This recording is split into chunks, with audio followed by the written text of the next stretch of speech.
இப்போ தேவனுடைய ராஜ்யத்தில் நமக்கு எல்லாருக்கும் தெரிந்த ஒரு வசனம் தான். அதை எடுத்து வாசிங்க பார்ப்போம். மத்திய 6ஆம் அதிகாரம் 33வது வசனம்.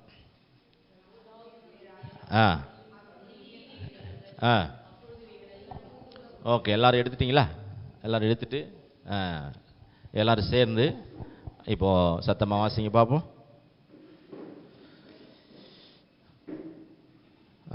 ஓகே, வாசிப்போம். எல்லாரும் சேர்ந்து வாசிப்போம்.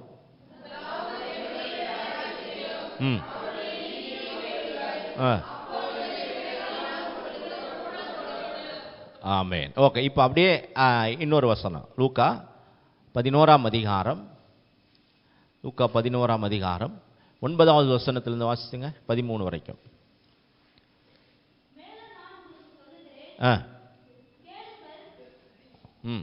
அதான்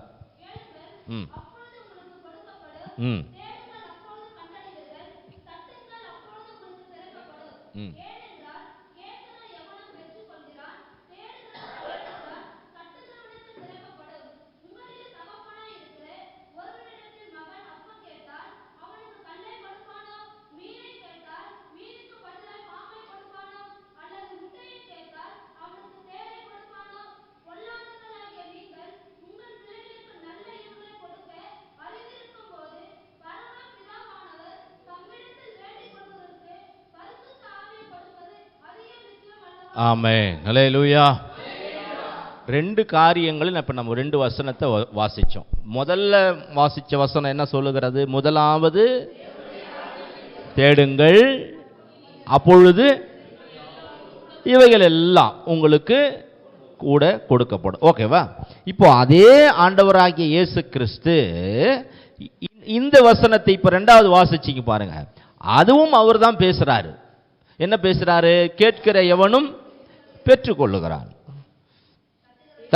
தட்டுகிறவனுக்கு திறக்கப்படும், தேடுகிறவன் கண்டடைகிறான். நல்லா கவனிங்க. இங்கே முதலாவது ராஜ்யம், தேவனுடைய ராஜ்யத்தை தேடுங்கள் என்று மத்தேயுல இயேசு சொல்றாரு. இப்ப லூக்கால சொல்றாரு, இங்கேயும் சொல்றாரு தேடுங்கள் என்று தான் சொல்லுகிறார். இப்ப நீங்க நல்லா கவனிக்கணும். தேவனுடைய ராஜ்யம்னா என்ன அப்படின்றத நம்ம தெரிஞ்சுக்கணும். இந்த வசனம் நமக்கு தெரியும் நல்லா. முதல்ல தேவனுடைய ராஜ்யத்தை தேடணும். தேவனுடைய ராஜ்யம்னா என்ன சொல்லுங்க? சபைதான். ஓகே, தேவனுடைய ராஜ்யம். இப்போ எல்லா சபையும் தேவனுடைய ராஜ்யமா? எல்லா சபையும், இன்னைக்கு எத்தனையோ சபைகள் பூமியில் இருக்கிறது இல்லையா? கத்தோலிக்க சபை என்னதுதான்? சபைதான். சிஎஸ்ஐ சபையும் சபைதான். பல சபைகள் பூமியில் இருக்கிறது. அப்ப சபை அப்படின்னு சொன்ன எல்லா சபையும் தேவனுடைய ராஜ்யமா? இப்ப சபை எப்பொழுது உண்டானது? சபை எப்பொழுது முதல்ல உண்டாக்கப்பட்டது? எப்பொழுது? எப்போ? அப்போஸ்தலர் 2ஆம் அதிகாரத்தில் பெந்தேகோஸ்தே நாள் அன்னைக்கு யார் வந்தது? பரிசுத்த ஆவியானவர் வந்தார். பரிசுத்த ஆவியானவர் வந்த பிறகுதான் பேதுரு எழும்பி என்ன செய்தாரு? பிரசங்கம் பண்ணாரு. எத்தனை பேர் ரட்சிக்கப்பட்டார்கள்? 3000. இதுதான் என்னது? முதல் சபை. இப்ப நல்லா கவனிங்க. இப்போ சபை தேவனுடைய ராஜ்யம் அப்படின்னு சொன்னா சபை எப்படி உண்டானது? எதினால் உண்டானது? இப்ப சபையை உண்டாக்கினது யாரு? பரிசுத்த ஆவியானவர். அப்ப பரிசுத்த ஆவியானவர் இல்லைன்னா என்ன இல்லை? சபை இல்லை. அப்போஸ்தலர் 2ல பரிசுத்த ஆவியானவர் வந்தார், சபை உண்டானது. இன்ன வரைக்கும் ஆவியானவர் கிரியை செய்துட்டு இருக்கிறார், சபை பெருகி கொண்டே இருக்கிறது. இப்ப இயேசு வரும்பொழுது சபை என்ன செய்யணும்? எடுத்துக்கொள்ளப்படும். ஆவியானவர் என்ன செய்வார்? சபையோடு போய்விடுவார். அதன் பிறகு உலகத்தில், ஏன்னா உலகத்துக்கும் ஆவியானவருக்கும் எந்த சம்பந்தமும் இல்லை. ஆவியானவர் யாருக்காகத்தான் அனுப்பப்பட்டிருக்கிறார்? சபைக்காகத்தான் அனுப்பப்பட்டிருக்கிறார். இப்ப நல்லா கவனிங்க. இப்ப முதலாவது தேவனுடைய ராஜ்யத்தை தேடுங்கள்னா என்ன? சத்தமா சொல்லுங்க. அப்ப தேவனுடைய ராஜ்யம்னா என்ன? சத்தமா. தேவனுடைய ராஜ்யம்னா என்ன? பக்கத்தில் கை கொடு சொல்லுங்க. முதலாவது தேவனுடைய ராஜ்யத்தை தேடுங்கள். இப்ப கேளுங்க அவங்கள பார்த்து. இல்ல தேவனுடைய ராஜ்யம்னா என்னன்னு கேளுங்க. சத்தமா. ஆமென். அல்லேலூயா. நிறைய பேருக்கு தேவனுடைய ராஜ்யம்னா என்னன்னே தெரியாது. தேவனுடைய ராஜ்யம் என்றாலே அது யாரைத்தான் குறிக்கிறது? அதனாலதான் முதலாவது தேவனுடைய ராஜ்யத்தை தேடுங்கள் சொன்னவர் இந்த இடத்துல லூக்கால சொல்றாரு, நீங்கள் தேடுங்கள் கண்டடை. அப்ப எதை தேடுங்கள்? அப்போ அவர் ஒரே காரியத்தை தான் சொல்லுகிறார், நம்ம தான் புரிஞ்சிக்கல இல்லையா? அப்போ இன்றைக்கு உங்கள் மனதிலே நீங்கள் நல்லா எழுதி வைத்துக் கொள்ளுங்கள், தேவனுடைய ராஜ்யம் என்றால் அது என்ன? பரிசுத்தம். அப்ப முதலில் மனுஷனுக்கு தேவன் எதை கொடுத்தார்? எதை கொடுத்தார்? முதலில் மனுஷனை முதலில் மனுஷனை உண்டாக்குனாரா? ஆதியாகமம் 2:7 வாசிக்கிறோம். என்ன வாசிக்கிறோம்? ஆதியாகமம் 2:7 தேவனாகிய கர்த்தர்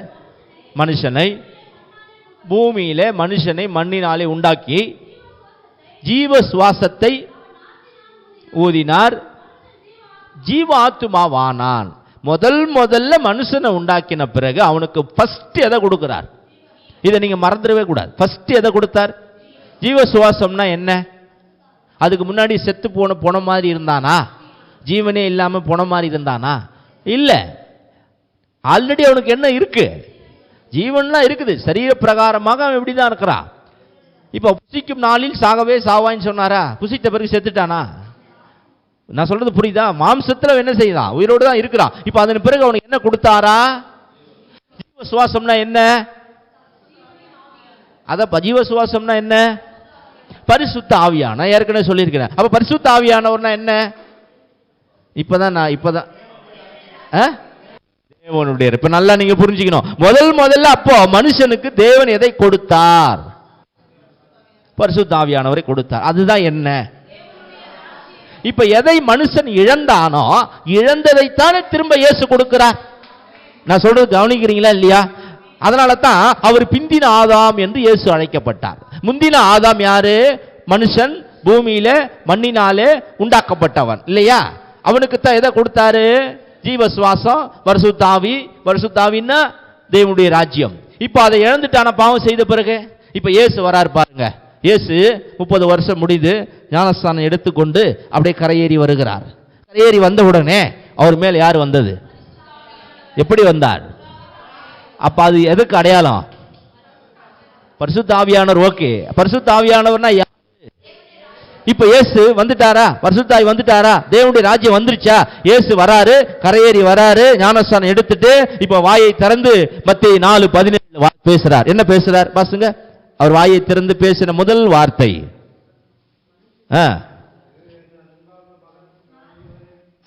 அது ஓகே, அது பிதா சொல்றது. இயேசு பேசுறார், பிரசங்கம் பண்றார். முதலில 4:17 மத்தேயு. அது முதல் மனம் திரும்புங்கள், பரலோக ராஜ்யம் சமீபமா இருக்கிறது என்றார். இப்போ உங்களுக்கு புரியுதா இல்லையா நான் சொல்றது? இப்ப நீங்க கவனிச்சாதான் புரியும், இல்லைன்னா புரியாது. ஓகேவா? நான் சொல்றது புரியுதா உங்களுக்கு? மனுஷனுக்கு முதல்ல எதை கொடுத்தார் சொன்ன? ஜீவ சுவாசம்னா என்ன? பரிசுத்த ஆவியானவர்னா என்ன? இதைத்தானே கொடுத்தாரு. இதை அவன் இழந்துட்டான் இல்லையா? இப்ப இழந்து போனதை தான் யார் கொடுக்கிறார்? இயேசு கொடுக்கிறார். அதனாலதான் அவர் பிந்தின ஆதாம். நான் சொல்றது புரியுதா உங்களுக்கு? இப்ப பாருங்க, இங்க பரிசுத்த ஆவியானவர் போயிட்டாரா ஆதாமை விட்டு? இங்க இயேசு கிட்ட வராரு பாருங்க. போனவரு திரும்ப வரார். யார் மேல? இயேசு மேல. வந்த உடனே இவர் என்ன பேசுறாரு? இப்போ மனம் திரும்புங்கள், இதைத்தான் நான் முதல்ல உங்களுக்கு கொடுத்தேன், அதை இழந்துட்டீங்க, அதை திரும்ப நான் கொடுக்க வந்திருக்கிறேன். அல்லேலூயா. இப்போ தேவனுடைய ராஜ்யத்தை முதல்ல தேடுங்கள், அப்பொழுது. இப்ப நீங்க நல்லா கவனிங்க. நீங்க தேவனுடைய ராஜ்யத்தை தேடினால் எல்லாம் கொடுப்பேன்னு சொல்றாரு. அங்க என்னென்ன கொடுப்ப? அது எதை குடிக்கிறது? எண்ணத்தை உண்போம், எண்ணத்தை குடிப்போம், எண்ணத்தை உடுப்போம் என்பது கூட. எதை குறித்து என்ன பண்ண வேண்டாம்? நீங்கள் கவலைப்பட வேண்டாம். நீங்க தேவனுடைய ராஜ்யத்தை தேடினா ஆட்டோமேட்டிக்கா இது எல்லாமே உங்களுக்கு கிடைக்கும். சொன்னாரா இல்லையா? சரி, இப்ப அப்படி வாங்க. ஆதாமை உண்டாக்குனாரா? ஆதாமுக்கு ஜீவ சுவாசத்தை கொடுத்தாரா? அதுதானே தேவனுடைய ராஜ்யத்தை கொடுத்தாரா? இப்ப தேவனுடைய ராஜ்யத்தை கொடுத்தா எல்லாத்தையும் என்ன பண்ணணும்? வேண்டியதெல்லாம் அவனுக்கு என்ன பண்ணணும்? கொடுக்கணுமா இல்லையா? இப்ப மத்தேயு ஆதியாகமம் 2:7 வாசிச்சீங்க இல்லையா? 8வது வசனத்தை வாசி பாருங்க. இப்போ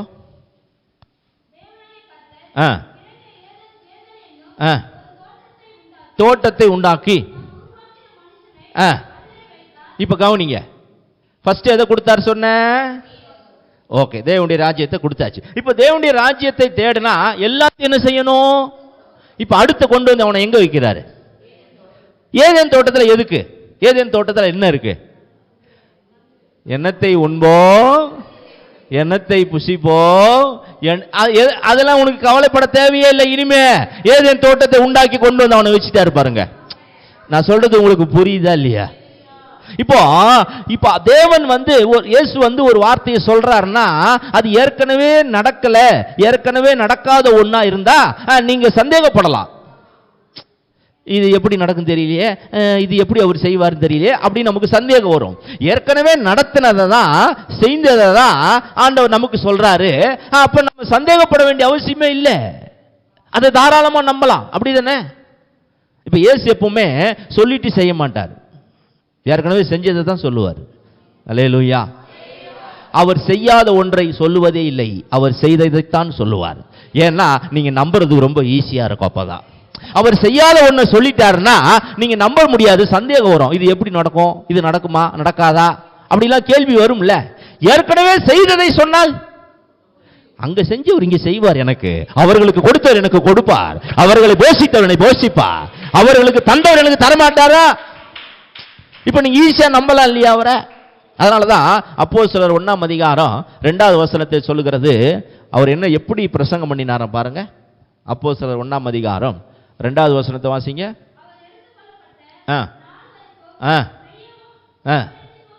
நல்லா கவனிங்க. செய்யவும் உபதேசிக்கும். சொல்லுங்க, சத்தமா சொல்லுங்க. இன்னொரு முறை சொல்லுங்க.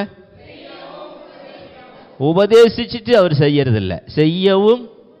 எதை செஞ்சாரோ, அல்லேலூயா, நான் சொல்றதைத்தான் செய்வேன்னுவாங்கல்ல, அப்படி இல்லை ஆண்டவர், நான் செய்யறதைத்தான் சொல்லுவேன்.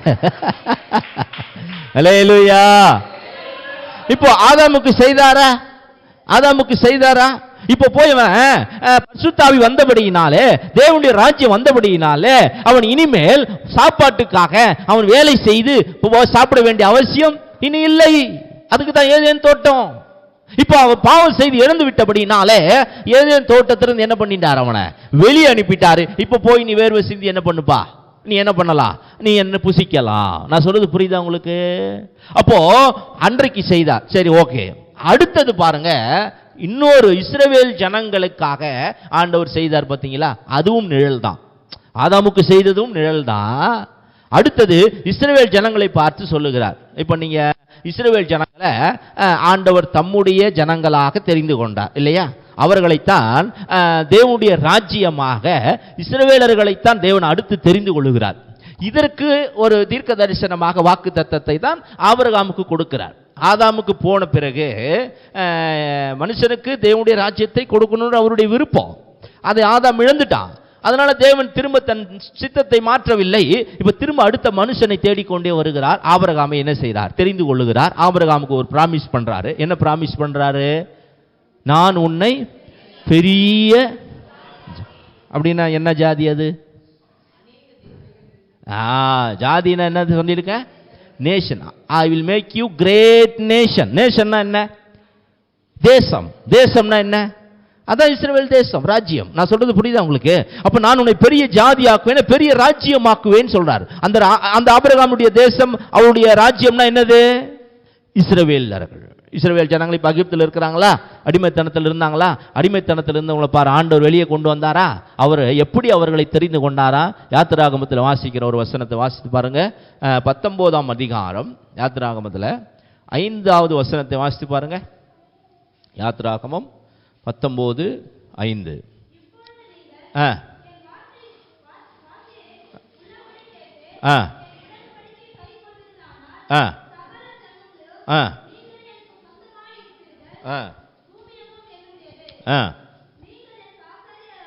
இப்ப என்ன சொல்றாரு? நீங்கள் எனக்கு ஆசாரிய ராஜ்யமும்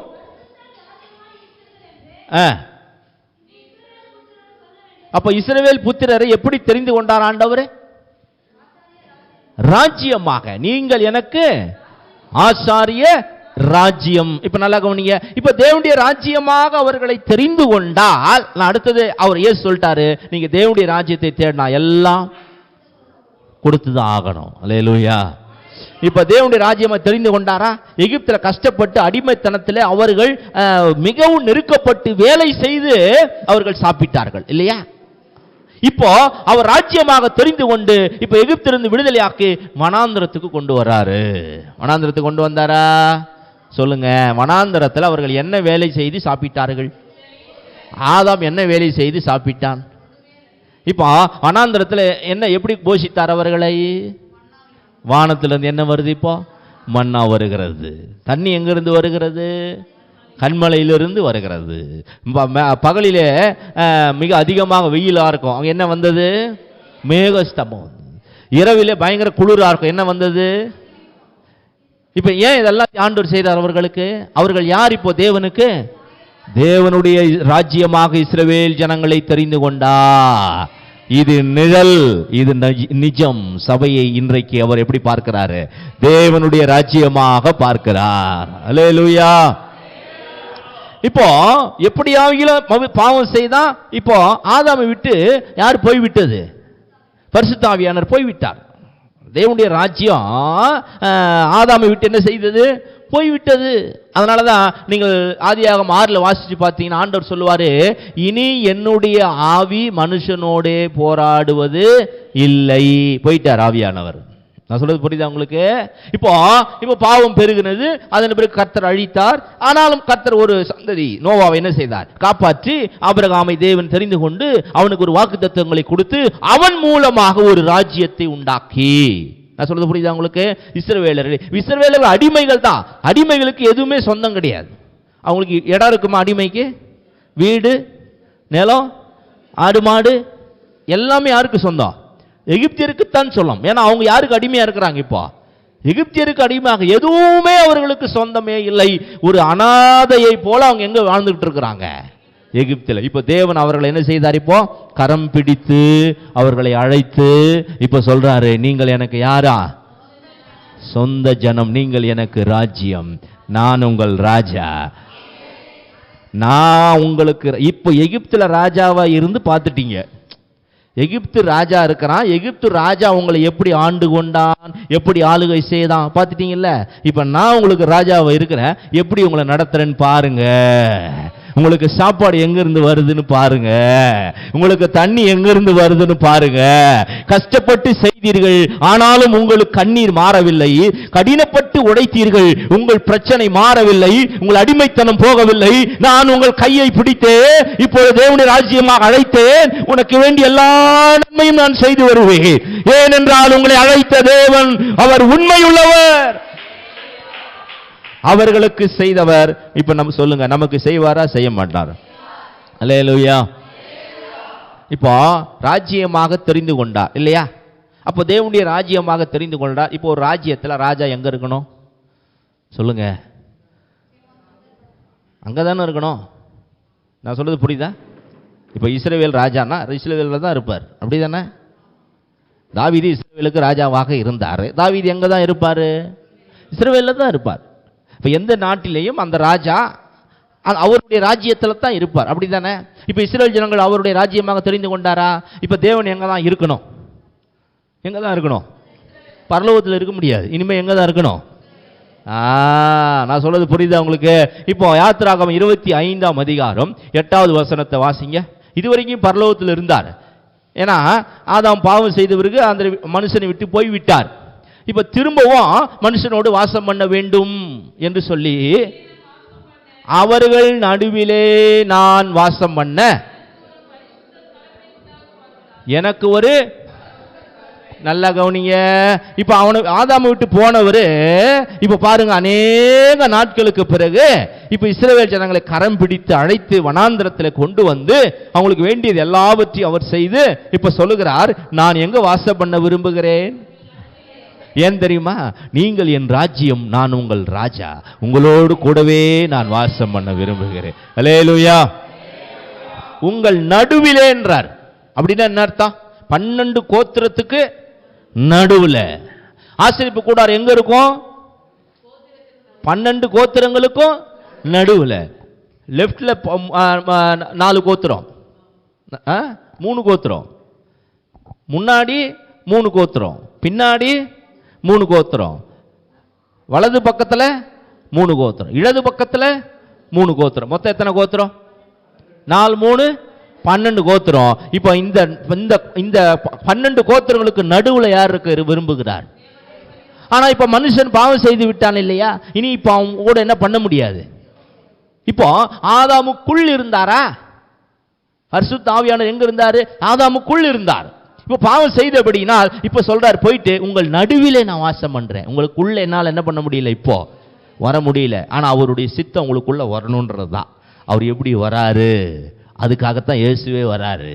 அல்லேலூயா. இப்போ அவர் நான் உங்கள் நடுவில் வாசம் பண்ணுவேன், உங்களுடைய பாவங்கள் இருக்கிறது, அதற்காக நீங்க என்ன செய்யுங்க, பலிகளை எல்லாவற்றையும் செலுத்துங்கள் என்று சொல்லி கொண்டே வருகிறார். இப்ப எல்லாத்தையும் செலுத்தினாங்க. இப்ப அவர் நடுவில் வாசம் பண்ணாரா? இப்ப நல்லா கவனிங்க. இவர்கள், நான் ஏற்கனவே சொன்னேன், இவர்கள் அடிமைகள், இவர்களுக்கு சொந்தமா எதுவுமே. இப்ப வனாந்திரம் அவர்களுக்கு சொந்தமாகுமா? ஆகாது. வனாந்திரம் எதற்காக? பிரயாணத்திற்காக. அந்த அவர்கள் அதை கடந்து என்ன செய்யணும், போக வேண்டும். ஆனால் அவர்களுக்கு கர்த்தர் வாக்கு பண்ணியிருக்கிறார், நான் உங்களுக்கு சுதந்திரமாக தேசத்தை கொடுப்பேன். என்ன தேசம் அது? சத்தமா சொல்லுங்களேன். ஆபிரகாமுக்கே சொல்லிட்டாரு, நான் என்ன கொடுப்பேன் உனக்கு. பாருங்க, தேவனுடைய ராஜ்யமாக மாறிட்டாங்கல்ல. அப்ப சொந்தமா எதை கொடுக்கிறார்? இப்போ கானானுக்கு வந்துட்டாங்களா, தேசத்தை கொடுத்துட்டார். ஆண்டவர் சொல்றார் யோசேப்பு கிட்ட, எல்லாம் நீங்க என்ன பண்ணுங்க, 12 கோத்திரத்துக்கு எல்லாத்தையும் என்ன பண்ணுங்க, பிரிச்சு கொடுங்கன்னு சொன்னாரா? எல்லாரும் கொடுத்துட்டாங்க. சரி, ஓகே. இடம் மட்டும் கொடுத்தா போதுமா? இடம் மட்டும் கொடுத்தா போதுமா? நான் சொல்றது புரியுதா உங்களுக்கு? உபாகமம் 6ஆம் அதிகாரம் 10வது வசனத்தை வாசிங்க. அவர்களுக்கு இதுவரைக்கும் எதுவுமே அவங்களுக்கு நிரந்தரம் இல்லை, சொந்தம் இல்லை. அவர்கள் அடிமைகள் அழைக்கப்பட்டவர்கள், இப்பொழுது ராஜ்யமாக மாற்றப்பட்டு தேவன் அவர்களோடு இருந்தபடியினால் அவர்கள் கானான் தேசத்தை சொந்தமாக்கினார்கள்.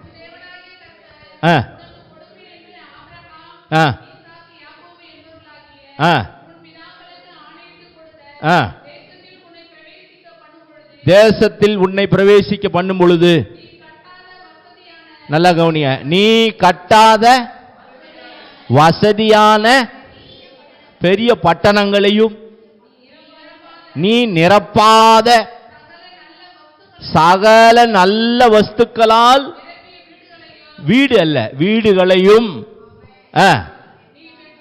நீ வெட்டாமல், வெட்டப்பட்டிருக்கிற துறவு கிணறு உனக்கு, நீ நடாத திராட்சை தோட்டத்தையும் ஒலிவ தோப்பையும் நான் உனக்கு தருவேன். ஹல்லேலூயா. ஏன்னா தேவனுடைய ராஜ்யத்தை தேடினால் எல்லாம் கூட கொடுப்பேன் சொல்லவர் ஏற்கனவே அதை கொடுத்திருக்கிறார். கொடுத்ததைத்தான் உங்களுக்கு சொல்லுகிறார். ஆனால் நம்ம ஏன் இன்னும் நம்ப மாட்டோம்? நான் சொல்றது உங்களுக்கு புரியுதா இல்லையா? ஆதாமுக்கு கொடுத்தாரா? தோட்டத்தையே கொடுத்தாரா இல்லையா? நம்ம ஒரு வீடுக்கு எவ்வளவு கஷ்டப்படுறோம் இல்லையா? நியூஸ் பேப்பர்லாம் நீங்க பாசிக்கிறீங்க, 10 லட்சம்னு போட்டான் 10 வருஷத்துக்கு முன்னாடி ஒரு வீடு. இப்போ எவ்வளவு போடுறான்? 20 லட்சம்ன்றான். 30 போய் 40 போய் இப்போ எவ்வளவு வந்துருச்சு? 50 கிட்ட தாண்டி போகுது. 1 கோடி என்ன பண்ணிருச்சு? இப்போ தாண்டியே போயிருச்சு. ஒரு வீடு வாங்கினாலே அதை கடன் அடைக்கிறதுக்கே நம்ம என்ன முடிஞ்சிடும், ஆயுசே முடிந்து விடும். இப்ப ஆண்டவர் சொல்றாரு, நீ 1 கோடி ஆகட்டும், அது 100 கோடி ஆகட்டும், அதை பத்தி ஏன் கவலைப்படுற? நீ தேவனுடைய ராஜ்யமா, பரிசுத்த ஆவியான உனக்குள்ளே ஆளுகை செய்கிறாரா? உனக்கு வேண்டிய எல்லாவற்றையும் நான் உனக்கு தருவேன். அல்லேலூயா. அப்ப கொஞ்சம் யோசிச்சு பாருங்க. அதைத்தான் இப்ப இயேசு உங்களுக்கு சொல்லுகிறார். அப்போ இயேசு ஒரு காரியத்தை உங்களுக்கு சொல்றாரு அப்படி சொன்னா, அவர் ஏற்கனவே அது என்ன பண்ணிருக்கிறார்? சொன்ன செய்திருக்கிறார். ஆதாமுக்கு செய்தாரா? அடுத்தது பாருங்க, இஸ்ரவேல் ஜனங்களுக்கு செய்தாரா? இப்ப செய்தவர் தான் சொல்லுகிறார், இப்ப நீ தேவனுடைய ராஜ்யத்தை தேடு அப்படின்னா நமக்கு அது என்னன்னே தெரியல. அப்ப அப்படின்னா என்னது? பரிசுத்த ஆவியானவர். இப்ப பரிசுத்த ஆவியானவர் என்ன செய்தாரு? அவர்கள் மேல இருந்தார், உள்ள வர முடியல. இப்ப முதலாக இப்ப இயேசு ஞானஸ்தானம் எடுத்துட்டு கரையேறி வருகிறார். அவர் மனுஷனுடைய பிரதிநிதியாக வருகிறார். அதனால தான் அவருக்கு பிந்தின ஆதாம் என்று பெயர் வைத்தார்கள். ஏனென்று சொன்னால், எப்படி ஆதாம் ஒரு முதலாவது உண்டாக்கப்பட்ட மனுஷன், அது நிழல். இவர் தான் இப்ப ஒரிஜினல். நான் சொல்றது புரியுதா உங்களுக்கு? முந்தின ஆதாம் மண்ணில உண்டாக்குனாரே, அவன் நிழல். பிந்தின ஆதாம் இயேசு தான் என்னது? நிஜம். அல்லேலூயா. இப்ப ஜெராக்ஸ் போயிருச்சுன்னு கவலைப்படுவீங்களா? இப்போ ஆதாம் பாவம் செஞ்சிட்டான், ஓகே, இழந்துட்டான், கருத்தை, ஓகே, அது ஜெராக்ஸ் தான் அது. அல்லேலூயா. இப்ப நான் சொல்றது உங்களுக்கு புரியுதா இல்லையா? புரியுதா இல்லையா? இப்ப கவனிங்க, இப்ப ஆதாம் ஒரிஜினலா, பிந்தின ஆதாமாகி இயேசு ஒரிஜினலா? சத்தமா சொல்லுங்க, எது ஒரிஜினல்? ஆதாம்ல இருந்து இயேசு வந்தாரா, இயேசுல இருந்து ஆதாம் வந்தாரா? சத்தமா சொல்லுங்கள. இயேசு பூமிக்கு வந்தபோது எப்படி வந்தாரு? ஆதாம் பிறந்தார், முதல் மனுஷன். அப்படியே லூக்கா வாசிச்சு பாருங்க, அப்படியே கடைசியில யாரு வர்றது? இயேசு வந்தாரா இல்லையா? இப்ப ஆதாம்ல இருந்து இயேசு வந்தார். ஓகே, சரி. அந்த ஆதாம் எங்க இருந்து வந்தார்? நான் சொல்றது புரியுதா இல்லையா? நீங்க லூக்கா 3ஆம் அதிகாரம் கடைசி வசனம் நினைக்கிறேன், வாசிச்சு பாருங்க. லூக்கா 3ஆம் அதிகாரம், இயேசு கிறிஸ்துவினுடைய வம்ச வரலாறு அதுல வரும். லூக்கா 3ஆம் அதிகாரம் கடைசி வசனம்.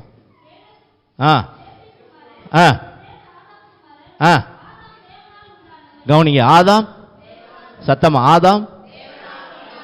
இப்ப ஆதாம்ல இருந்து தேவன் இங்க வரார், அது மாம்சத்துல. ஆனா அந்த ஆதாமே எங்க இருந்தா வந்தது? தேவனிடத்துல இருந்துதான். இப்ப நான் சொல்றது புரியுதா இல்லையா? ஆதாம் யாரிடத்துல இருந்து எங்க இருந்து வந்தான்? இப்ப நீங்க புரிஞ்சுக்கணும். அப்ப முந்தின ஆதாம் முதல் மனுஷன் ஒரிஜினலா, கடைசி ஆதாம் பிந்தின ஆதாம் இயேசு ஒரிஜினலா? அப்ப ஜெராக்ஸ் யாரு சொல்லுங்க? ஜெராக்ஸ் தப்பு பண்ணிருச்சு, என்ன பண்ணலாம்? நோ ப்ராப்ளம், என்கிட்ட ஒரிஜினல் இருக்கு, எத்தனை பிரிண்ட் வேணா எடுத்துக்கிட்டே இருப்பேன். ஹல்லேலூயா, ஹல்லேலூயா. ஐயோ ஆதாம் பாவம் செய்து விட்டான், ஓகே, நோ ப்ராப்ளம். நம்ம தான் அப்படியே என்ன செய்வோம்? டென்ஷன் ஆயிடும். இவெல்லாம் பண்ணுவான்னு தெரிஞ்சுதான் ஒரிஜினல் முதல்ல அனுப்பல, ஜெராக்ஸ் அனுப்புனார் முதல்ல. ஹல்லேலூயா. இப்ப கவனிங்க, நம்ம ஒரிஜினலுக்கு சொந்தமா ஜெராக்ஸுக்கு சொந்தமா? இப்போ சபை எங்க இருந்து வந்தது சொல்லுங்க? ஆதாமிடத்திலிருந்து சபை வந்ததா, இயேசுவின் ரத்தத்திலிருந்து சபை வந்ததா? அப்ப நாம ஜெராக்ஸ்ல இருந்து வரல, ஒரிஜினல் இருந்து வந்தவர்கள். அப்ப தேவனுடைய ராஜ்யம் என்றால் நீங்களே. ஹல்லேலூயா. அப்படியானால் நீங்கள் எவ்வளவு ஆண்டவர் மேல நம்பிக்கை வைக்கணும்? நீங்க ஐயோ தங்க விலை ஏறிக்கிட்டே போகுது, என்ன விலை இப்போ? ஒரு பவுன். ஆமாம், ஐயா பாரு கரெக்டா சொல்லுவார். அதெல்லாம் இப்பெல்லாம் என்ன பண்ண முடியுது? பார்க்கத்தான் முடியுது, என்ன பண்ண முடியல. ஒரு கிராம் எவ்வளவு ஏறுதுன்னு ரொம்ப கஷ்டம். ஒரு கிராம் இல்லையா? கொஞ்சம் யோசிச்சு பாருங்க. ஒரு பவுன் நம்ம எவ்வளவு விளைவிக்குது? நம்ம கவலைப்படுற. ஏன் நீ கவலைப்படுற? எதுக்கு கவலைப்படுற? ஏறட்டும், ஏறினா ஏற்றி போகுது. ஹல்லேலூயா. சரி, இப்ப இறங்கினா உடனே வாங்கி வந்துறியா 10 பவுன்? சரி இறங்கட்டும், வாங்கிடுவே 10 பவுன். இல்ல, இறங்கினாலும் வாங்க முடியாது. அப்படியே ஏறினா கவலைப்படுற? நம்ம நல்லா நீங்க கவனி, ஏறட்டும், ஏற ஏற சந்தோஷப்படு. ஏன்? எனக்கு ஆண்டவர் கொடுக்கிறது மதிப்பு ஏறிக்கிட்டே போயிட்டே இருக்குது. ஹல்லேலூயா. ஆண்டவர் இஸ்ரவேல் ஜனங்களுக்கு செய்தார். இப்ப இஸ்ரவேல் ஜனங்கள் பாவம் செய்தார்களா இல்லையா? இஸ்ரவேல் ஜனங்களை தேவன் தள்ளி விட்டாரா இல்லையா? இஸ்ரவேல் ஜனங்கள் மொத்தம் அழிவுக்கு திரும்ப அடிமைத்தனத்தில் ஒப்பு கொடுத்துட்டாரா இல்லையா? நீங்க அதை பத்தி கவலைப்படுறீங்க? இஸ்ரவேல் ஜனங்கள் ஒரிஜினலா ஜெராக்ஸ் தான்? ஒரிஜினல் தான் வரப்போகுது. அதுக்குத்தான் முழு உலகமே வெயிட்டிங்ல இருக்கிறது. இப்போ ஒரிஜினல் வருகிறது, கரையேறி ஞானஸ்தானம் எடுத்து யோர்தான் ஆற்றிலே வருகிறது. ஆவியானவர் வந்து விட்டார், மனிதனை விட்டு போன தேவனுடைய ராஜ்யம் வந்து விட்டது. இயேசு கிறிஸ்து. அதனாலதான் கர்த்தத்துவம் அவர் தோளின் மேல் இருக்கிறது, தேவனுடைய ராஜ்யம் அவர் மேல் இருக்கிறது. இப்போ தேவனுடைய ராஜ்யத்தை அவர் சுமந்து கொண்டே வருகிறார். இப்ப சொல்றாரு, மனம் திரும்பி பரலோக ராஜ்யத்தை கொடுக்க போற. ஆதாமுக்கு கொடுத்தனே, ஏதேன் தோட்டத்தை கொடுத்தனே, இஸ்ரவேல் ஜனங்களுக்கு கானானை கொடுத்தனே, பாலும் தேனும் ஓடுகிற தேசத்தை கொடுத்தேனே. கட்டாத வீடு, நடாத தோட்டத்தின் பலன் நீ நீ வாங்காத, நீ சம்பாதிக்காத, நீ வேலை செய்து, நீ உழைத்து, நீ வாங்காத வருமானத்தை உனக்கு நான் தந்தேன். ஏன் தெரியுமா? நீ தேவனுடைய ராஜ்யமாக மாறினபடியினார். ஹல்லேலூயா. இப்போ அந்த அவர் ராஜ்யத்தை கொண்டு வந்துட்டார். இப்போ ஆதாம விட்டு போனது இப்ப எங்க வந்துருச்சு?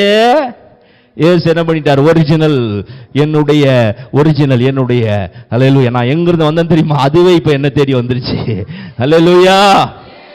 இப்ப யோசித்து பார்த்தீங்களா? அப்போ இப்படிப்பட்ட காரியத்தை அவர் நீங்கள் அறிந்திருக்க வேண்டும். ஆகவே தான் இயேசு இவ்வளவு காரியத்தை மனதிலே வைத்துக் கொண்டு சொல்லுகிறார், நீங்கள் முதலாவது. அப்ப நல்லா நீங்க புரிந்து கொள்ள வேண்டும். அப்ப சபை தேவனுடைய ராஜ்யம் என்றால் பரிசுத்த ஆவியானவர் இல்லாவிட்டால் சபை என்ன கிடையாது? தேவனுடைய ராஜ்யமே அல்ல. அப்ப யார் இருக்கணும் சபையில? சபை உருவானது யாருனால? சபைக்குள்ள பேசிட்டு இருக்கிறது யாரு? ஆவியானவர் எங்க பேசுறார்? சபைக்கு பேசுறார். கண்டித்து உணர்த்துகிறது யாரு? போதித்து நம்மை நடத்துகிறது யாரு? நான் சொன்ன எல்லாவற்றையும் அவர் நினைப்பூட்டுகிறார் சொன்னார், அது யாரு? சகல சத்தியத்தில் நம்மை நடத்துகிறது யாரு? நம்ம மரித்தால் நம்மை உயிரோடு எழுப்ப போறது யாரு? நம்மை கொண்டு போய் அவருடைய ராஜ்யத்தில் சேர்ப்பது யாருதான்? இப்ப நல்லா நீங்க கவனிங்க, இந்த பரிசுத்த ஆவியானவர் ஆளுகை செய்கிற இடம்தான் என்னது? இதை நீங்க போய் வெறும் சபை தேவனுடைய ராஜ்யம் அல்ல, பரிசுத்த ஆவியானவரால் ஆளுகை செய்யப்படுகிற சபையே தேவனுடைய ராஜ்யம். இப்படி கை வச்சிங்க, எல்லாரும் 3 முறை சொல்லுங்க பாப்போம். பரிசுத்த ஆவியானவரால் ஆளுகை செய்யப்படுகிற சபையே தேவனுடைய ராஜ்யம். இன்னொரு முறை சொல்லுங்க பாப்போம். என்ன சத்தமா சத்தமா?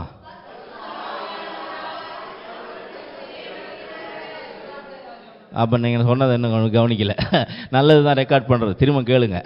நீங்க பரிசுத்த ஆவியானவரால் ஆளுகை செய்யப்படுகிற சபையே தேவனுடைய ராஜ்யம். இப்ப எல்லாரும் சேர்ந்து சொல்லுங்க.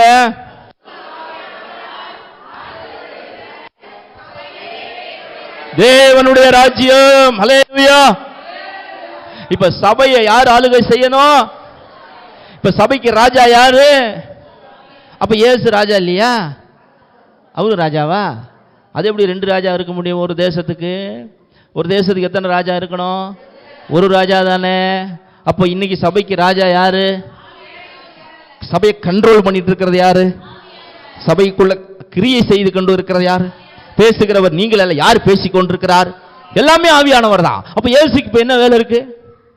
இப்ப நல்லா கவனிங்க, இந்த ஆவியானவர் முதல்ல மனுஷனுக்கு கொடுத்தார் இல்லைங்களா, அவர் போயிட்டா. இப்ப திரும்ப நமக்குள்ள வரணும்னா பாவம் இருக்கிறது.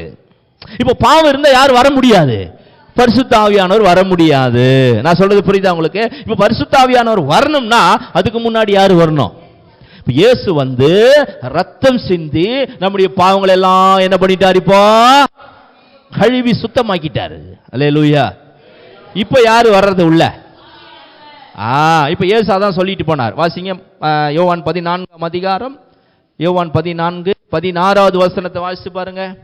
யோவான் 14:16வது வசனத்தை வாசித்து பாருங்க. நான் பிதாவை வேண்டிக் கொள்ளுவேன், அப்பொழுது என்றென்றைக்கும் உங்களோடு கூட இருக்கும்படி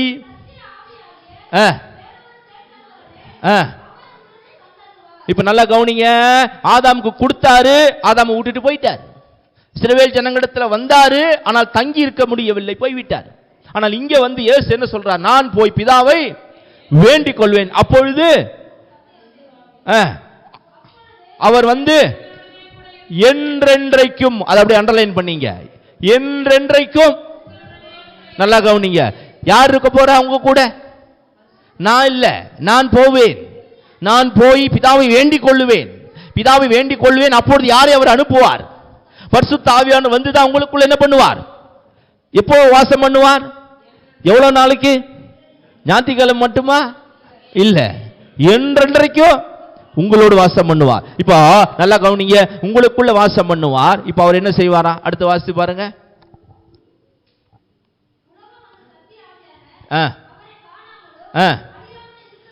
உலகம் அந்த ஆவியானவரை காணாமலும் அறியாமலும் இருக்கிறபடியால் அவரை பெற்றுக்கொள்ள மாட்டாது. அப்ப பரிசுத்த ஆவியானவர் வந்தது யாருக்காக அல்ல? உலகத்துக்காக அல்ல. யாருக்காகத்தான் வந்தாரு? சபைக்காகத்தான் வந்திருக்கிறார். சபையை தான் இப்ப ஆவியானவர் என்ன பண்ணிட்டு இருக்கிறாரா? ஆளுகை செய்து கொண்டிருக்கிறார். இப்ப ஒரு கேள்வி வருது, எப்படி ஆளுகை செய்கிறார் ஆவியானவர்? எப்படி, எதின் அடிப்படையிலே சபையை அவர் ஆளுகை செய்கிறார்? என்ன சொல்லி அவர் ஆளுகை செய்கிறார்? நான் சொல்றது புரியுதா இல்லையா? ஒன்றும் இல்லை, சிம்பிள், உங்க கையிலேயே இருக்கு பாருங்க. என்னது? எப்படி ஆளுகை செய்கிறாரு? எதை வைத்து ஆளுகை செய்கிறார்? தேவனுடைய. இது சொன்னது யாரு? நல்லா கவனி, இது சொன்னது யாரு? இப்போ ஆவியானவர் சுயமா அவர் என்ன பண்ண மாட்டாரா? பேச மாட்டார். அப்ப யார் பேசுறதான் பேசுவார்? இயேசு என்ன நான் உங்களுக்கு சொல்லிய எல்லாவற்றையும் ஆவியானவர் வந்து அவரால ஒன்றும் சொல்ல மாட்டாரு. யார் சொன்னத? நான் சொன்னத நீ செய்ய முடியல, நான் சொன்னத நீ கேட்க முடியல, நான் சொன்னத நடக்க முடியல. அவர் வந்து உனக்குள் இருந்து உன்னை நடத்துவார். அதற்காகவே நான் அவரை அனுப்புகிறேன். அல்லேலூயா. ஆதாமுக்கு சொன்னார், இப்படி இதை செய்ப்பா, இதை செய்யாத. அவனால் அவர் கேட்க முடியல. இஸ்ரவேல் ஜனங்களுக்கு பிரமாணத்தை கொடுத்து சொன்னார், இதன்படி இருங்க, இதன்படி செய்யாதீங்க. நான் சொல்றது புரியுதா? கட்டளைகளை கொடுத்தார், இதற்கு கீழ்ப்படியுங்க அப்படின்னு சொன்னார். அவங்களால செய்ய முடியல. அப்ப நம்மளால என்ன பண்ண முடியாது? தேவனுடைய வார்த்தைக்கு கேட்கிறோம் வந்து, அதனால என்ன பண்ண முடியல? நடக்க முடியவில்லை. ஆகவே அவர் பார்த்தாரு, ஓகே என்ன செய்தா உங்களை நடக்க முடியும் பார்த்து நான் போய் யாரை அனுப்புறேன்? பரிசுத்த ஆவியானவர் வந்து உங்களுக்குள் வாசம் பண்ணபடினால் அவர் உங்களை சகல சத்தியத்திலும் உங்களை நடத்துவார். அல்லேலூயா. அப்ப யோசிச்சு பாருங்க, அவர் வந்தபடினாலே நமக்குள்ள என்ன வந்துருச்சு? இப்ப வாசிச்சு பாருங்க. இப்ப தேவனுடைய ராஜ்யம்னா எங்க இருக்கு சொல்லுங்க? தேவனுடைய ராஜ்யம்னா என்னன்னு சொன்னேன். நல்லா நீங்க கவனிக்கணும். தேவனுடைய ராஜ்யம்னா என்ன? இதுவரைக்கும் சபைன்னு சொன்னேன். சபை தான், வெறும் சபை அல்ல, பரிசுத்த ஆவியானவரால் ஆளுகை செய்யப்படுகிற சபை. ஓகேவா? அதுதான் என்னது? ஓகே. இப்போ வாசிச்சு பாருங்க. லூக்கா 17ஆம் அதிகாரம், லூக்கா 17ஆம் அதிகாரம் 20வது வசனத்தை வாசிச்சு பாருங்க. இப்ப தேவனுடைய ராஜ்யம் எப்படி வரும்? தேவனுடைய ராஜ்யம் எப்பொழுது வரும் என்று பரிசேயர்கள் வந்து ஆண்டவர்கிட்ட கேட்கிறாங்க.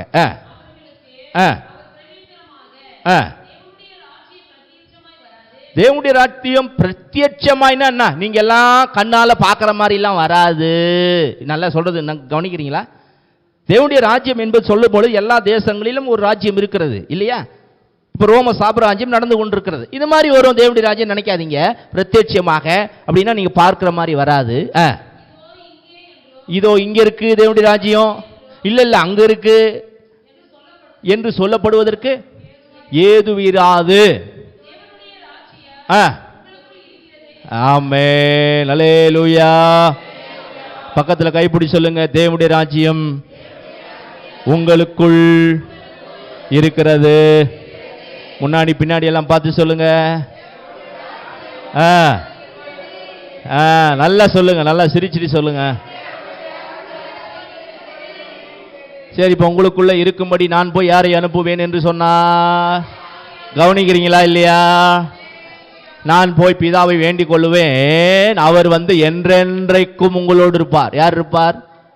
கவனிக்கிறீங்களா இல்லையா? கவனிக்கிறீங்களா இல்லையா? யார் வந்து உங்களோடு இருப்பார்? நான் யாரை வேண்டிக் கொள்ளுவேன்? அப்ப ஆவியானவர் வந்து உங்களோடு இருப்பான்னு சொன்னாரா இல்லையா? இங்க சொல்றாரு தேவனுடைய ராஜ்யம் எங்க இருக்கிறது? சத்தமா, ஆவியானவர் எங்க இருக்கிறார்? அப்ப ஆவியானவர் தான் யாரு? தேவனுடைய ராஜ்யம். அல்லேலூயா. இப்போ இந்த ஆவியானவர் நமக்குள் இருக்கிறபடினால தான் சொல்றாரு தேவனுடைய ராஜ்யம் உங்களுக்குள் இருக்கிறது. ஏனென்றால் பரிசுத்த ஆவியானவர் உங்களுக்குள் இருக்கிறார். ஆகவே நீங்கள் தேவனுடைய ராஜ்யம். அவர் உங்களுக்குள்ள இருக்கிறபடியினால் நீங்கள் யாரு? அப்ப நீங்க இந்த பரிசுத்த ஆவியானவர் என்ன செய்யணும்? ஒவ்வொரு நாளும் பெற்றுக்கொள்ள வேண்டும். பரிசுத்த ஆவி பெற்றுக்கொள்வது மட்டுமல்ல, ஆவியினால் நீங்க நிரப்பப்பட வேண்டும். ஆவியினாலே ஜெபிக்க வேண்டும். நம்முடைய ஜெபம் கூட எப்படிதான் இருக்கணுமா? ஆவியினாலே ஜெபிக்க. யூதா 1வது அதிகாரம் 20வது வசனத்துல நீங்க வீட்டுல போய் வாசிச்சு பாருங்க. பரிசுத்த ஆவிக்குள் ஜெபம் பண்ணுங்கள், அப்படிதான் இருக்கிறது. நம்முடைய தேவைகளுக்காக கொண்டு போய் ஆண்டவர்கிட்ட ஒரு பெரிய ஒரு லிஸ்ட் கொடுப்பது அல்ல ஜெபம். தேவனோடு உள்ள ஐக்கியத்தை, உறவை அது உறுதிப்படுத்துகிறது தான் ஜெபம். அது பரிசுத்த ஆவிக்குள்ள உங்களுடைய ஆவியும் பரிசுத்த ஆவியும் ஒன்றோடு கூட என்ன செய்ய வேண்டும்? ஒன்றாகி விட வேண்டும். அவரோடு இணைந்திருக்கிறவன் ஒரே ஆவியா இருக்கிறான். அல்லேலூயா. இப்போ நல்லா கவனிங்க. இயேசு யாரை அனுப்பினாரா? இப்போ பரிசுத்த ஆவியானவர். அவர்தான் தேவனுடைய ராஜ்யம். இப்ப சபை என்ன மாத்திட்டு இருக்கிறார்? அவரு தேவனுடைய ராஜ்யமாக மாற்றிக்கொண்டே இருக்கிறார். இப்ப சபை போன உடனே எது போயிடும்? பரிசுத்த ஆவியானவரும் போய்விடுவார். நான் சொல்றது புரியுதா? இப்ப தேவனுடைய ராஜ்யம் போயிருச்சு, அதாவது சபை போயிருச்சு. போய் யாருக்கிட்ட போகுது? இப்போ எங்க போக போகுது சபை? அதான் யார் இடத்துல போக போகுது? யாரை பார்க்க போறீங்க? இயேசு கிட்ட இப்ப நீங்க போயிட்டீங்க. நல்லா கவனிங்க. அப்ப உங்களுக்கு ராஜ்யமாக மாற்றி ஆவியானவர் கொண்டு போய் யார்கிட்ட கொடுத்துட்டாரு? உங்களை இயேசு கிட்ட. இப்ப இயேசுவோடு கூட சேர்ந்து இப்ப நீங்க இங்க வர போறீங்க. வர போறீங்களா? வர போறீங்களா? வந்து என்ன பண்ண போறீங்க? முழு உலகத்தையும் நீங்கள் ஆளுங்க. அல்லேலூயா. இப்போ சபையை மட்டும் ஆளுகை செய்யறது யாரு? முழு உலகத்தையும் ஆளுகை செய்ய போகிறது யாரு? சபை. யாரோட சேர்ந்து? இயேசுவோடு சேர்ந்து 1000 வருடம் ஆளுகை செய்யப்படும். இப்ப தேவனுடைய ராஜ்யம் அடுத்து என்னவா ஆக போகிறது, என்னவா மாற போகிறது அப்படி சொன்னா வாசித்து பாருங்க. வெளிப்படுத்தல் 11ஆம் அதிகாரம், வெளிப்படுத்தல் 11ஆம் அதிகாரம் 15வது வசனம். வெளிப்படுத்தல் 11:15.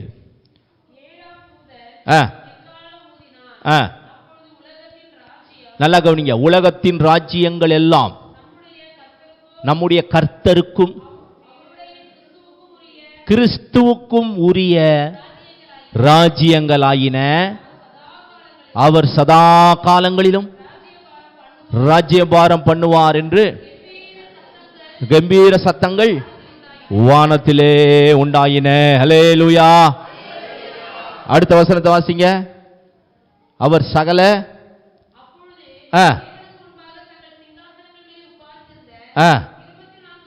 மூப்பர்களும் விழுந்து இருக்கிறவரும் இருந்தவரும் வருகிறவருமாகிய சர்வ வல்லமையுள்ள கர்த்தராகிய தேவனை உம்மை ஸ்தோத்தரிக்கிறோம்.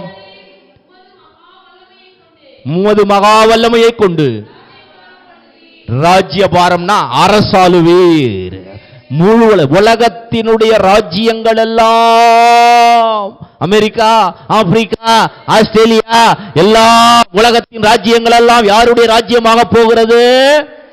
கிறிஸ்துவின் ராஜ்யம். இப்ப தேவனுடைய ராஜ்யம் கவனிங்க, யாரு ஆளுகை செய்கிறது? பரிசுத்த ஆவியானவர். புரியுதா இல்லையா? தேவனுடைய ராஜ்யம்னா சபை, சபை ஆளுகை செய்கிறது பரிசுத்த ஆவியானவர். இவர் சபையை கொண்டு போய் யார்கிட்ட கொடுப்பார்? இயேசுவிடத்தில் கொடுப்பார். இயேசுவோடு கூட சேர்ந்து நாம எங்க வர போகிறோம்? பூமிக்கு வந்து எத்தனை வருஷம் ஆளுகை செய்வோம்? 1000 வருஷம் அரசாள்வோம். அதுதான் கிறிஸ்துவின் ராஜ்யம். அங்க ராஜாவா இருக்க போகிறது, ராஜாதி ராஜாவா இருக்க போறது யாரு? இயேசு. நீங்க என்னவா இருக்க போறீங்க? ராஜாக்களாக இருக்க போற. இயேசு என்னவா இருக்க போறாரு? எருசலேமில் இருப்பார். எருசலேமில் தான் அவர் என்ன செய்வாரு? இருப்பாரு. நீங்க என்ன இருப்பீங்க? எந்த இடத்துலலாம் போய் ஊழியம் செய்தீர்களோ அந்த இடத்துல ராஜாக்களாக நீங்கள் ஆளுகை செய்ய போகிறீர்கள். அல்லேலூயா. இந்த இடத்துல நீ ஆண்டவருக்காக ஊழியம் செய்த தெரியுமா? இப்ப நீ சர்வெண்ட், இப்ப நீ ஊழியக்கார, இப்ப நீ கஷ்டங்கள், துன்பங்கள், நெருக்கங்கள் எல்லாம் அதோடு கூட சேர்ந்து என்ன செய்யற? நீ போய் கர்த்தருக்காக ஊழியம் செய்யற பத்தியா? இப்ப நீ ஊழியக்கார. அதே 1000 வருஷத்துல நீ அதே இடத்துல நீ ராஜாதி ராஜாவாக இருக்க போகிற. அல்லேலூயா. இப்போ இந்த கிறிஸ்துவின் ராஜ்யம் முடிந்து 1000 வருஷம் முடியுதா? இது கிறிஸ்துவின் ராஜ்யம். இது முடிந்து அதன் பிறகு ஒரு யுத்தம் இருக்குது. அதன் பிறகு எல்லாம் வானம் பூமி எல்லாம் என்ன செய்யப்படுகிறது? அழிக்கும். அதன் பிறகு இந்த ராஜ்யம் கொண்டு போய் இயேசு கிறிஸ்து பிதா கையில் ஒப்பு கொடுப்பார். நான் சொல்றது புரியுதா? ஆவியானவர் சபையை, தேவனுடைய ராஜ்யத்தை இயேசு கிட்ட கொடுத்தாரா? இயேசு தேசத்தையே, முழு உலகத்தை ஆளுகை செய்து அதை 1000 வருஷம் முடிந்த பிறகு கொண்டு போய், அது கிறிஸ்துவின் ராஜ்யம் கொண்டு போய் யார்கிட்ட கொடுப்பார்? இப்போ பிதாவினிடத்திலே கொடுப்பா. இப்ப வாசித்து பாருங்க. 1 கொரிந்தியர் 15ஆம் அதிகாரம் 23வது வசனத்தை வாசித்து பாருங்க. 1 கொரிந்தியர் 15ஆம் அதிகாரம் 23.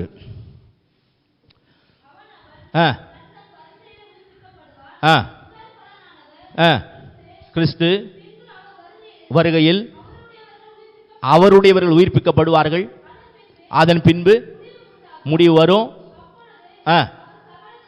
நல்லா கவனிங்க. சகல துரைத்தனத்தையும் சகல அதிகாரத்தையும் வல்லமையும் பரிகரித்து தேவனும், கவனிங்க, பிதாவுமா இருக்கிறவருக்கு ராஜ்யத்தை ஒப்பு கொடுப்பார். அடுத்தது வசனம். எல்லா சத்துருக்களையும் தமது பாதத்திற்கு கீழாக்கி போடு வரைக்கும் அவர் ஆளுகை செய்ய வேண்டும். பரிகரிக்கப்படுகிற கடைசி சத்துரு மரணம். சகலத்தையும், நல்லா கவனிங்க, சகலத்தையும் அவருடைய பாதங்களுக்கு கீழ்ப்படுத்தினாரே, ஆகிலும் சகலமும் அவருக்கு கீழ்ப்படுத்தப்பட்டிருக்கிறது. சகலத்தையும் அவருக்கு கீழ்ப்படுத்தினவர் கீழ்ப்படுத்தப்படவில்லை என்று வெளியரங்கமாயிருக்கிறது. சகலம் அவருக்கு கீழ்ப்பட்டிருக்கும் பொழுது தேவனே சகலத்திலும் சகலமுமாயிருப்பதற்கு குமாரன் தாமும் தமக்கு சகலத்தையும் கீழ்ப்படுத்தினவருக்கு கீழ்ப்பட்டிருப்பார். ஹல்லேலூயா. புரியுதா? கொஞ்சம் கஷ்டமா தான் இருக்குது. ஹல்லேலூயா. ஏன் புரியலன்னா, பிகாஸ் இட் வாஸ் சீக்ரெட். ஏன் எனக்கு சில வசனங்கள் படிக்கும் பொழுது புரியாது, குழம்பும். அதுக்கு காரணம் என்ன தெரியுமா? அது ரகசியம். அது ரகசியமா இருக்கிறபடினால் அது புரியல, அவ்வளவுதான். நான் சொல்றது புரியுதா உங்களுக்கு? இப்ப ரகசியம்னா நம்ம யாருக்கும் சொல்லாம இருப்போம், அதுக்கு பேர் தான் என்னது? இப்ப இயேசு எதையும் மறைக்கவில்லை. இயேசு சொன்னார், இப்பதான் எனக்கு சொன்ன எல்லாத்தையும் சொல்லிட்டேன். நான் சொல்றது புரியுதா? ஆனா அவங்களால என்ன பண்ண முடியல தாய்? புரிந்து கொள்ள முடியும். ஏன் புரிந்து கொள்ள முடியவில்லை? அது ரகசியம், அதனால புரிந்து கொள்ள முடியவில்லை. சொல்லாம இருக்கிறதா ரகசியம். நமக்கு அவர் சொல்லிடுவாரு, புரிஞ்சுக்க முடியாது, அதனாலதான் அது ரகசியம். இப்போ இங்க என்ன நடக்குது? அவர் சொல்லிட்டார். என்ன சொல்லிட்டாரு? எப்பா தேவனுடைய ராஜ்யம் தான் சபை, அது போவோம். அடுத்தது கிறிஸ்துவின் ராஜ்யமா உலகத்துக்கு வரும். பூமி எங்கும் மனசாலுவோம், 1000 வருடம் முடியும். அதன் பிறகு முழு உலகமும் முழு ராஜ்யமும் சகல துரைத்தனங்கள் சகல விதமான அதிகாரங்கள் வல்லமைகள் எல்லாவற்றையும் தமக்கு கீழ்ப்படுத்தினவருக்கு அவர் போய் கீழ்ப்படுத்துவார். அப்படின்னு என்ன அர்த்தம்? சகலமும் இப்ப யாருக்கு கீழ்ப்பட்டிருக்கிறது? இது 2 அதிகாரத்தில் இருக்குது. நீ வீட்டில் போய் வாசிக்கணும். நீங்க சங்கீதம் 8 இருக்குது, எபிரேயர் 2 அதிகாரத்தில் இருக்குது. இந்த 2 அதிகாரத்தில் நீங்க வாசிச்சு பார்த்தீங்கன்னா சகலத்தையும் அவனுக்கு கீழ்ப்படுத்தினார் அப்படின்னு சங்கீதம் 8 இருக்கும். எபிரேயர் 2 வாசிச்சு பார்த்தீங்கன்னா சகலத்தையும் அவனுக்கு கீழ்ப்படுத்தினார் என்று சொல்லி இருக்கிற இடத்தில் சகலமும் அவருக்கு கீழ்ப்பட்டிருக்க காணோம் என்று இருக்கும். ஏன் இப்ப சகலமும் நமக்கு கீழ்ப்பட்டிருக்கிறதா? கீழ்ப்படுத்தி தான் இருந்தார் ஆதாமுக்கு. ஆதாமுக்கு சகலம் எப்படி இருந்தது? ஆனா இப்போ நமக்கு சகலமும் கீழ்ப்படவில்லை, ஒன்னு தவிர. என்னது? அதுதான் மரணம். மரணத்தை நம்ம யாருமே என்ன பண்ணல இன்னும். இப்ப நல்லா நீங்க கவனிங்க. ஒரே ஒருத்தர் தான் மரணத்தை ஜெயித்து உயிரோடு எழுந்திருக்கிறார். யாரு? இயேசு ஒருத்தர் தான் ஜெயித்தார். இப்ப அவர் என்ன சொல்லியிருக்கிறார்? என்னை விசுவாசிக்கிறவன் மரித்தாலும் பை ஃபெய்த், என்னை விசுவாசிக்கிறவன். இன்னும் மரணத்தை ஜெயித்து நாம இன்னொரு எழும்பல, அப்படிதானே? மரணத்தை நம்ம ஜெயிச்சிட்டோமா? இன்னும் இல்ல. மரிக்காம மரணத்தை எப்படி ஜெயிக்க முடியும்? இல்ல. இப்ப ஏற்கனவே மரித்தார்களே, அவர்களை இப்ப எங்க இருக்கிறாங்க? பரதேசில இளைப்பாறிக் கொண்டிருக்கிறார்கள். இன்னும் யார் என்ன செய்யல, உயிரோடு எழும்பவில்லை. அதனால தான் சகலமும் இன்னும் கீழ்ப்படுத்தப்படவில்லை. பரிகரிக்கப்படுகிற கடைசி சத்துரு இப்ப மரணத்தை ஜெயித்து. ஆனா வசனம் சொல்லுகிறது, என்னை விசுவாசிக்கிறவன் மரித்தாலும். இயேசு விசுவாசத்தினால மரணத்தை ஜெயித்தாரா? இயேசு விசுவாசத்தினால் மரணத்தை ஜெயித்தாரா? இல்ல. எழுத்தின்படியே மரித்து உயிரோடு எழுந்தார், இல்லையா? மரணத்தை ஜெயிச்சாரா இல்லையா? ஆனா இப்ப இயேசு சொல்றாரு, நீங்கள் விசுவாசித்தால் மரணத்தை ஜெயிப்பீர்கள். இப்ப எப்போ ஜெயிக்க போறோம்? இயேசு வர வேண்டும், அப்படிதானே? இயேசு வந்தாதான், அவர் வரும்பொழுது அவருக்குள்ள மரித்தவர்கள் எல்லாரும் என்ன செய்வார்கள்? எழுந்திருப்பார்கள். நாமும் என்ன செய்வோம்? உயிரோட. அப்ப எதை ஜெயிப்போம்? மரணத்தை நாம் ஜெயிப்போம். அல்லேலூயா. இப்ப அதன் பிறகுதான் நித்தியம் ஸ்தாபிக்கப்படுகிறது. அங்கதான் கிறிஸ்துவின் ராஜ்யம். இப்போ நல்லா உங்களுக்கு புரியணும். தேவனுடைய ராஜ்யம்னா என்ன சொன்ன? சபை. நல்லா கவனிக்கணும். கிறிஸ்துவின் ராஜ்யம்னா என்ன? 1000 வருடம் அரசாட்சியில சபை அவரோடு கூட சேர்ந்து என்ன பண்ண போகுது? இது 1000 வருடம் முடிஞ்ச பிறகு எல்லாவற்றையும் இயேசு கொண்டு போய் யார் கையில ஒப்பு கொடுப்பார்? பிதாவினிடத்தில் ஒப்பு கொடுப்பார். அதுதான் நித்தியம். அதுக்கு பேர் தான் பரலோக ராஜ்யம். நான் சொல்றது புரியுதா இல்லையா? இது தேவனுடைய ராஜ்யம். அடுத்து வரப்போற 1000 வருட அரசாட்சி கிறிஸ்துவின் ராஜ்யம். அவர் போய் கடைசியில பிதாவுக்கு ஒப்பு கொடுப்பார், பார்த்தீங்களா? அதுக்கு பேர் தான் என்னது? பரலோக ராஜ்யம். அல்லேலூயா. இப்ப அந்த பரலோக ராஜ்யத்துல என்ன சொல்றாரு? சகலத்தையும் தமக்கு கீழ்ப்படுத்தினவருக்கு தாமும் கீழ்ப்பட்டிருப்பார். யாரு? பிதாவுக்கு ராஜ்யத்தை ஒப்பு கொடுத்த பிறகு குமாரன் என்ன செய்வாரா? பிதாவுக்கு கீழ்ப்பட்டிருப்பார். இப்ப அடுத்த கேள்வி, அப்படின்னா பிதா ஃபர்ஸ்ட்ல இருப்பாரு, டாப்ல இருப்பாரு, அதுக்கு கீழே இயேசு, அதுக்கு கீழே ஆவியானவர், அப்படியா? இல்ல. சகலமும் யாருக்கு கீழ்ப்பட்டிருக்கிறதா? பிதாவுக்கு இல்ல. அதனால தான் நீங்க சொன்னது ரகசியம். சகல சகலத்தையும் தனக்கு கீழ்ப்படுத்தினவருக்கு தாமும் கீழ்ப்பட்டிருப்பார். அப்படின்னா என்ன? சகலமும் யாருக்கு கீழ்ப்பட்டிருக்கிறது? இயேசுவுக்கு தான் கீழ்ப்பட்டிருக்கிறது. ஆனா இயேசு யாருக்கு கீழ்ப்பட்டிருக்கிறாரா? பிதாவுக்கு கீழ்ப்பட்டிருக்கிறார். சரி, ஓகே. இப்ப ஆவியானவர் எங்க இருக்கிறார்? அவர் எங்கேயோ போயிட்டாரா? எப்பாடா என் வேலை முடிஞ்சது, இந்த 2000 வருஷம் உங்க கூட படாத உபத்திரவத்தை நான் பட்டு உங்களை உருவாக்கி போதுண்டா எப்பா அப்படின்ட்டு போயிட்டாரா? அவர் சொல்லிட்டார், என்றென்றைக்கும் உங்களுடனே கூட. அல்லேலூயா. அப்ப இன்னைக்கு சபைக்கு உள்ள இருக்கிறார் ஆவியானவர். அப்போ ஆவியானவருக்குள்ள சபை இருக்கும். அல்லேலூயா. புரியல? இப்போ பிதா பெரிய ஆளு நினைக்க முடியாது. ஏன்னா பிதாவு சகலத்தையும் பிதா யாருக்கு தான் கீழ்ப்படுத்தி இருக்கிறாரு? இயேசுவுக்கு தான். அப்ப இயேசு பெரிய ஆளா? இல்ல, இயேசு பிதாவுக்கு கீழ்ப்பட்டிருப்பார். நான் சொல்றது புரியுது அவனுக்கு? இப்ப கவனிங்களேன், இப்ப நம்ம எங்க இருப்போம்? அதான் முக்கியமான கேள்வி. நீ அவங்க எங்கன்னா இருந்துட்டு போட்டோம், அவங்க எப்படி வேணா இருக்கட்டும், அது முக்கியம் இல்ல. நான் எங்க இருப்பேன்? அல்லேலூயா. அதான முக்கியம். அப்ப நம்ம ஓரத்தில் இருப்போமா, வாசல்ல இருப்போமா, நடுப்புற இருப்போமா, இல்ல சிங்காசனத்தில் இருப்போமா? இப்ப வாசி பாருங்க, யோவான் 14ஆம் அதிகாரம், யோவான் 14ஆம் அதிகாரம் 20வது வசனத்தை வாசித்து பாருங்க. 14:20.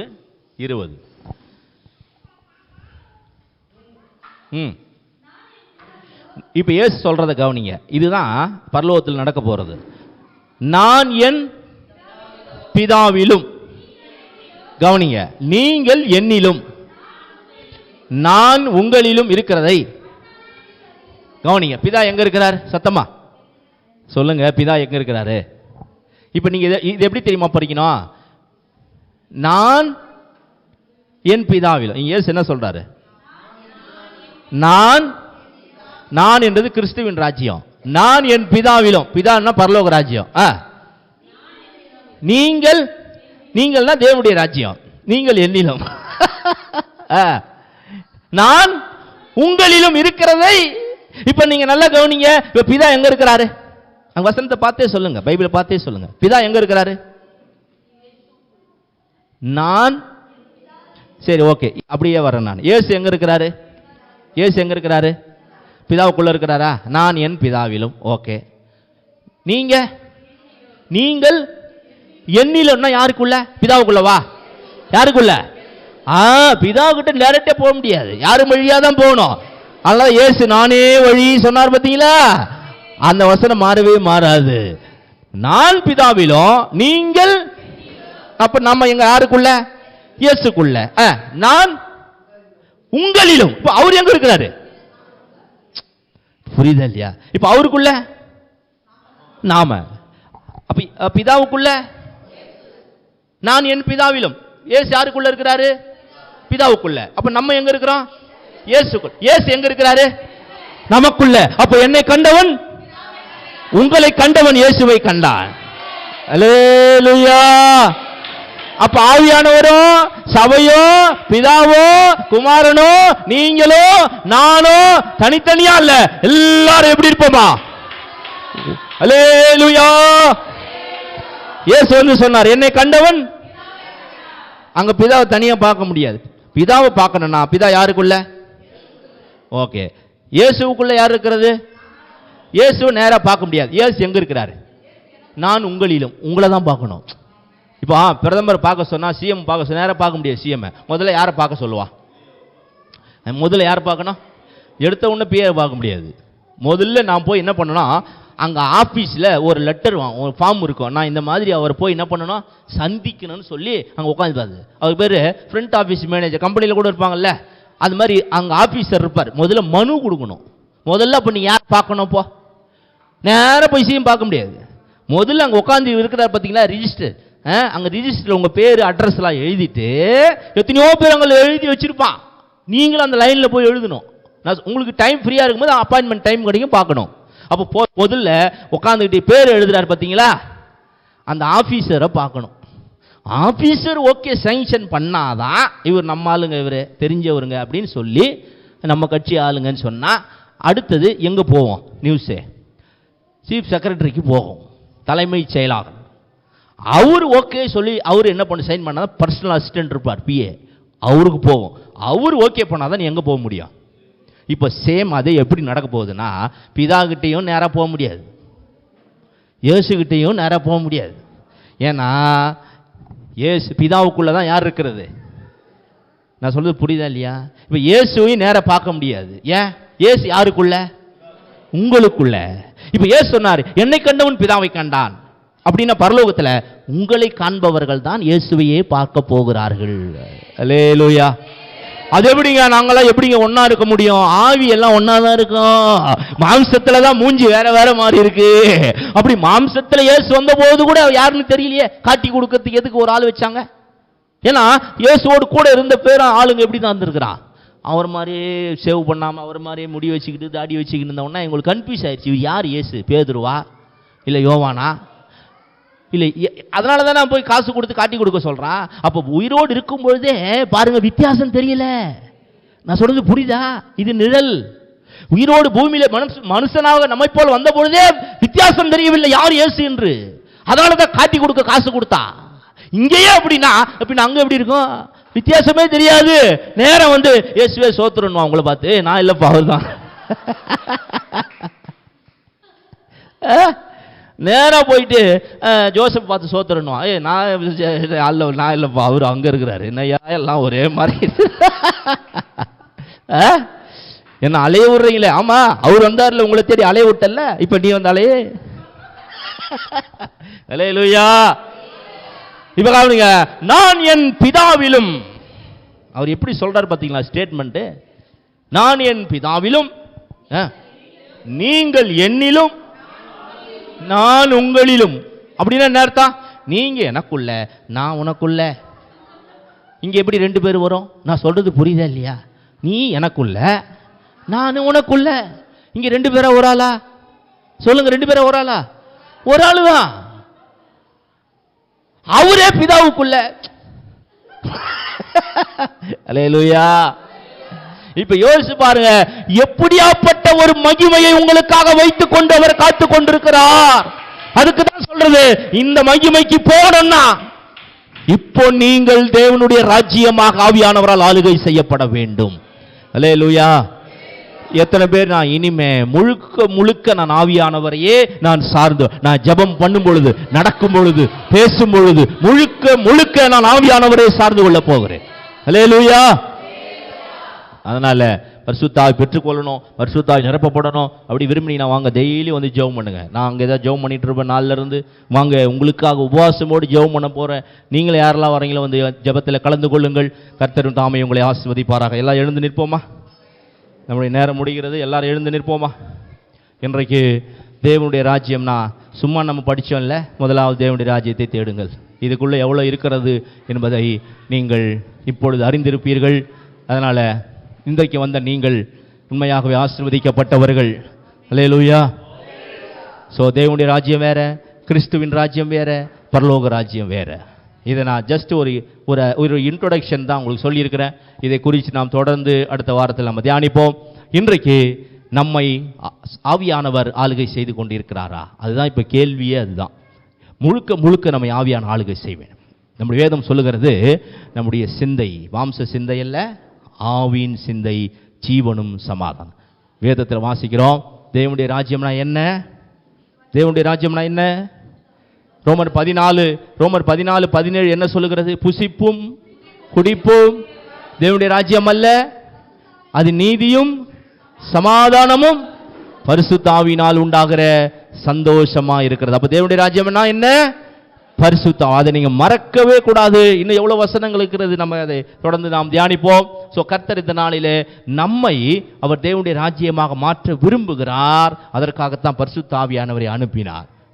அன்றைக்கு ஆண்டவர் அப்படிப்பட்ட ஒரு பாக்கியத்தை கொடுத்தார்களோ, இழந்து போனார்கள். ஆனால் இன்றைக்கு பாருங்க, நம்மோடு கூடவே இருப்பதற்கு அவர் அனுப்பப்பட்டிருக்கிறார். ஸோ இந்த நாளிலே இன்றைக்கு நம்ம கேட்ட வசனத்தை ஒப்புக் கொடுப்போம். பரிசுத்த ஆவியான என்னை, என் குடும்பத்தை, என்னுடைய பிள்ளைகளை, சபை மக்களை ஒவ்வொரு நாளும் அவர் ஆளுகை செய்ய வேண்டும். கர்த்தர் தாமே இந்த நாளிலும் கூட வந்த ஒவ்வொருவரையும் உங்களை ஒப்பு கொடுத்து நான் ஜெபிக்கிறேன். நீங்கள் ஜெபம் பண்ணுங்க. ஆண்டவர், ஆவியானவரே, நீர் என்னை ஆளுகை செய்யும். நான் தேவனுடைய ராஜ்யமாக மாற விரும்புகிறேன். அல்லேலூயா.